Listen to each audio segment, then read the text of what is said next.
Easy to take to a gathering and keep the heat out the kitchen. Let's make chicken and fruit salad, y'all. I'm gonna start off by putting my chicken in.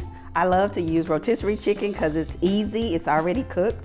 I'm going to add celery and grapes.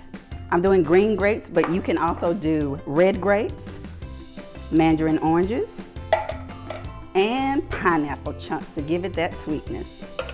I'm gonna stir this and then get ready to add my salad dressing. Now I'm going to make the salad dressing. So I'm starting off with my low-fat mayonnaise. And then I'm going to add black pepper. Mix this together.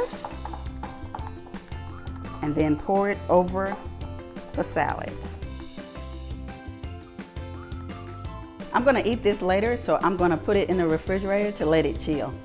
I'm gonna use a lettuce wrap instead of a bun so that I can add more vegetables to my diet. Enjoy.